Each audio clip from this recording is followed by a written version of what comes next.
Hello students. Last के lectures में हमने पढ़ा था किस तरीके से ऑक्सीजन का ट्रांसपोर्ट होता है और किस तरीके से कार्बन डाइऑक्साइड का ट्रांसपोर्ट होता है।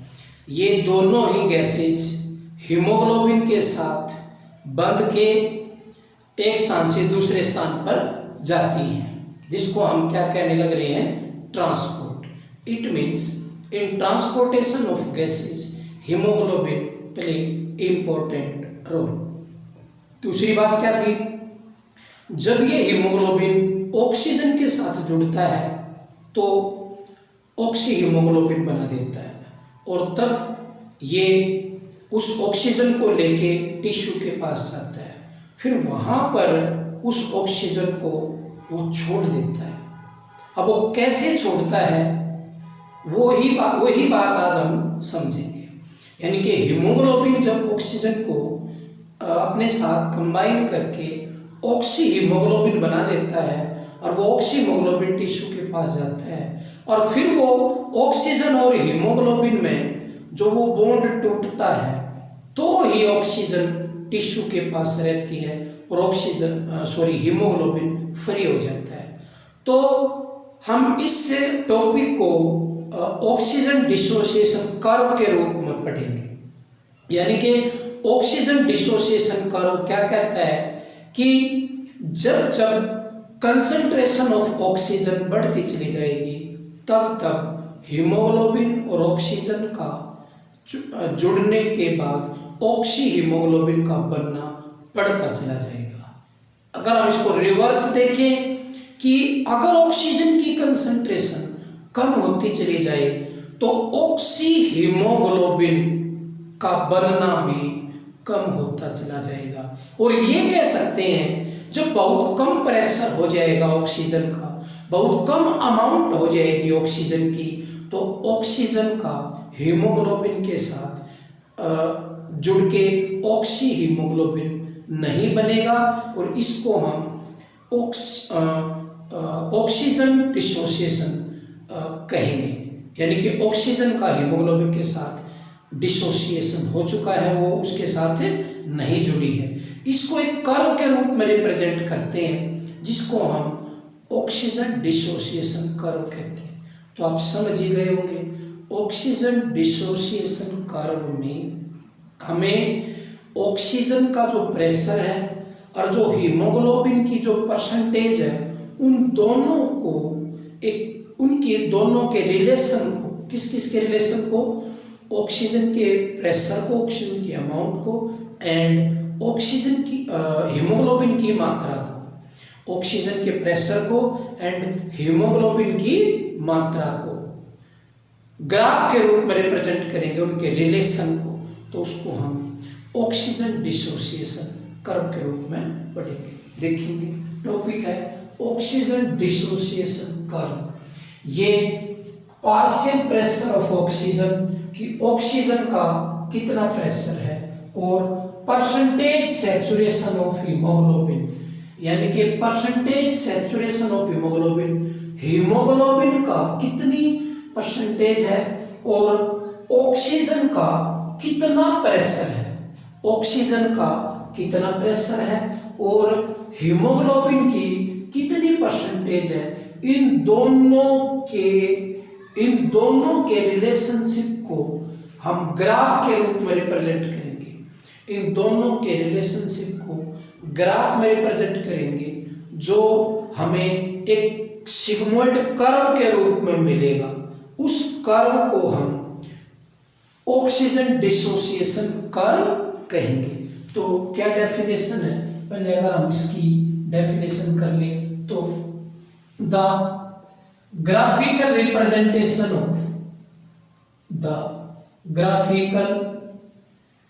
Representation of partial pressure of oxygen, partial pressure of oxygen, partial pressure of oxygen and the graphical representation of partial pressure of oxygen ऐसे कर लेंगे ऐसे।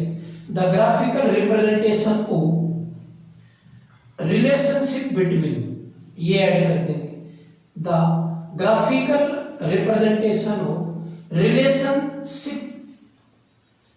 रिलेशनशिप बिटवीन, यानी कि जो ग्राफिकल रिप्रेजेंटेशन है कौन सा, रिलेशनशिप का, किस किस का, partial pressure of oxygen, partial pressure of oxygen, किस किस के बीच में रिलेशनशिप है, partial pressure of oxygen and percentage saturation of haemoglobin, and percentage saturation of haemoglobin, तो किस किस के बीच का रिलेशनशिप है बच्चों, ध्यान से देखो, partial pressure of oxygen and percentage saturation of haemoglobin, इन दोनों के बीच का क्या है, रिलेशनशिप। उसको हम रिप्रेजेंट कर रहे हैं ग्राफ के रूप में, उसको हम किस रूप में रिप्रेजेंट कर रहे हैं, इन दोनों के रिलेशनशिप को हम किस रूप में रिप्रेजेंट कर रहे हैं, ग्राफ के रूप में, is called oxygen dissociation curve, oxygen dissociation curve. Here the curve will be, इनका जो रिलेशनशिप है दोनों का, वो कर्व कैसा आएगा, the curve will be sigmoid, sigmoid, S से सिग्मोइड, कैसे, ये हल्का सा अगर आप समझे तो इस तरीके से, ये सिग्मोइड कर्व है, इसको हम क्या कहेंगे, सिग्मोइड कर्व। जैसे ये पार्शियल प्रेशर ऑक्सीजन का, ये 20, 40, 60, 80, 100, 120, 140, जो प्रेशर होता है वो mmHg में आपको पता है होता है। तो जैसे जैसे ऑक्सीजन का जो प्रेशर बढ़ता जाएगा, उसी तरीके से जो परसेंटेज सैचुरेशन है हीमोग्लोबिन की, वो भी क्या होती चली जाएगी, बढ़ती चली जाएगी। अगर आप यहाँ पर देखेंगे, जैसे ये कितना 20, 40, 60, 80, 100, अब जैसे यहाँ पर अगर ऑक्सीजन का जो प्रेशर है अगर वो लेस है, 20 है, तो हीमोग्लोबिन की जो परसेंटेज सैचुरेशन है वो भी क्या है, कम। अगर ऑक्सीजन का प्रेशर बढ़ के 40 हो जाए तो परसेंटेज सैचुरेशन ऑफ हीमोग्लोबिन की जो मात्रा है वो भी बढ़ती चली जाएगी। अगर प्रेशर बढ़ेगा तो हीमोग्लोबिन की परसेंटेज भी बढ़ती चली जाएगी। हाँ, ये अलग बात है, लास्ट में जाके ये थोड़ा सा सैचुरेट हो जाता है, स्टडी हो जाता है, कांस्टेंट हो जाता है, और एस से पी से इतना के सिग्मोइड कर्व को रिप्रेजेंट करता है। दिस कर्व रिप्रेजेंट, ये कर्व क्या रिप्रेजेंट करता है, if partial pressure of O2 increases, अगर ये प्रेशर है ऑक्सीजन का बढ़ता चला जाएगा, देन परसेंटेज ऑफ Hb जो सैचुरेशन है also increases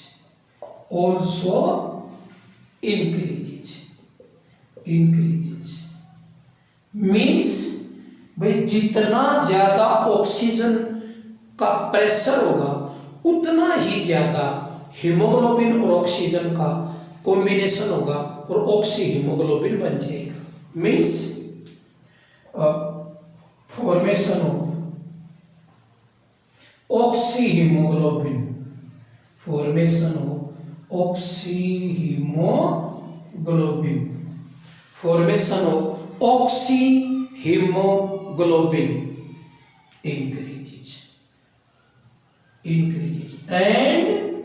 increases and vice versa।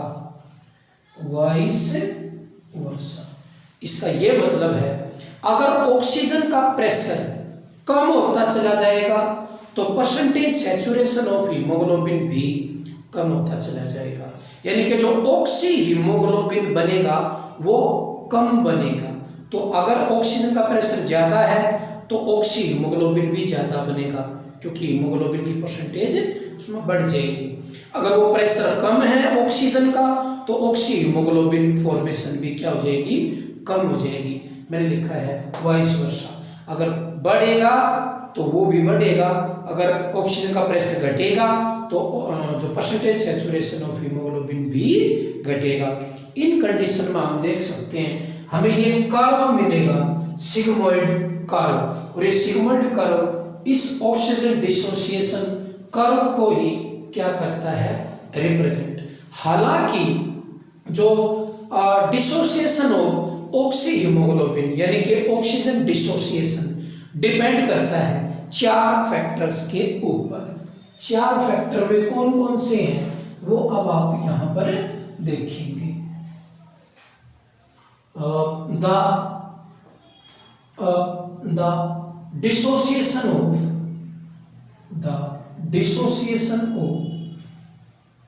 dissociation of oxyhemoglobin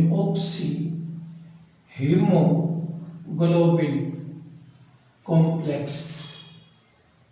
is depends upon, ये इंपॉर्टेंट बात है, is depends upon किन चीजों पे डिपेंड करता है। Number 1 concentration of CO2, number 2 concentration of H ion, number 3 temperature, और नंबर 4 फॉस्फोग्लाइसिरेट यानी कि डाइफॉस्फोग्लाइसिरेट।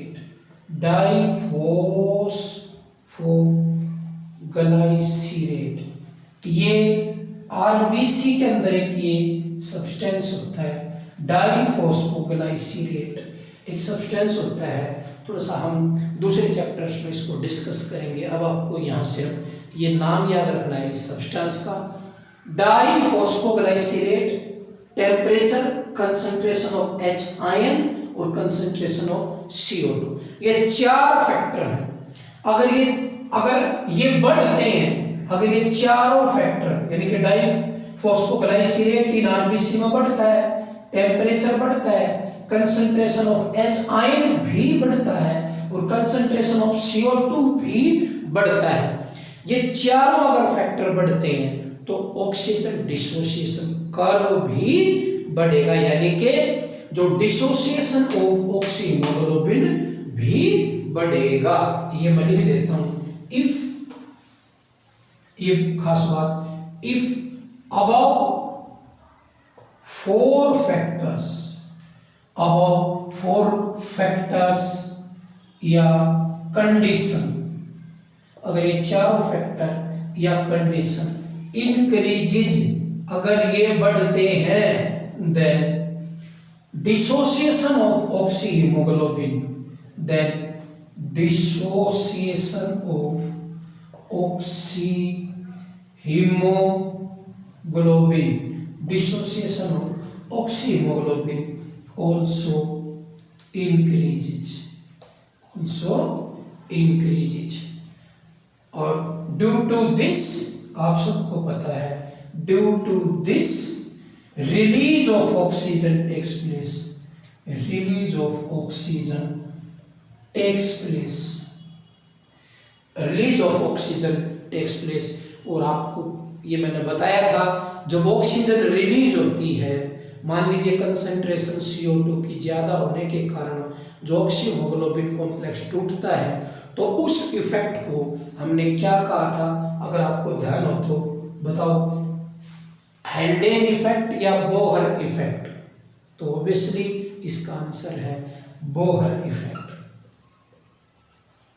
यानी कि तो बोहर इफेक्ट वहाँ पर देखने को मिलता है और ऑक्सीजन हीमोग्लोबिन से अलग हो जाती है और उस ऑक्सीजन को टिश्यू ले लेता है, तो हीमोग्लोबिन वहाँ पर फ्री हो जाता है और टिश्यू के अंदर कंसंट्रेशन ऑफ CO2 ज़्यादा होती ही है, तो वो जो फ्री हीमोग्लोबिन है वो टिश्यू से उस CO2 को अपने साथ कंबाइन कर लेता है और कार्बामिनो हीमोग्लोबिन कॉम्प्लेक्स बनाता है। और ये कार्बामिनो हीमोग्लोबिन कॉम्प्लेक्स फिर लंग्स की ओल्विलाई के नीचे जो कैपिलरीज होती हैं वहाँ तक पहुँच जाता है। फिर वहाँ पर due to more pressure of CO2 it will diffuse from blood to lung alveoli and finally released into the atmosphere।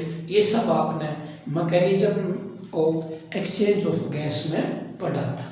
ठीक है, तो ये था हमारा टॉपिक ऑक्सीजन डिसोसिएशन कर्व। छोटा सा था बट इसको आपने ग्राफ को भी अच्छे तरीके से पढ़ना है, वो जो हमारा ग्राफ था, और ये जो चारों फैक्टर हैं इसको भी बहुत अच्छे तरीके से पढ़ना है। और इसमें बस ये देखना है जो ऑक्सीजन का प्रेशर, जो हीमोग्लोबिन की जो मात्रा है, उन दोनों के रिलेशनशिप को ग्राफ के रूप में रिप्रेजेंट किया गया है कि किस तरीके से ऑक्सीजन का प्रेशर बढ़ता है तो हीमोग्लोबिन की परसेंट सैचुरेशन भी बढ़ती चली जाती है, और घटता है तो किस तरीके से घटती चली जाती है। तो वो कर्व के रूप में रिप्रेजेंट किया, वो कर्व सिग्मोइड कर्व कहलाता है। तो ये था हमारा topic oxygen dissociation curve. Next हमारा बहुत इंपॉर्टेंट टॉपिक होगा pulmonary air volume and pulmonary capacity.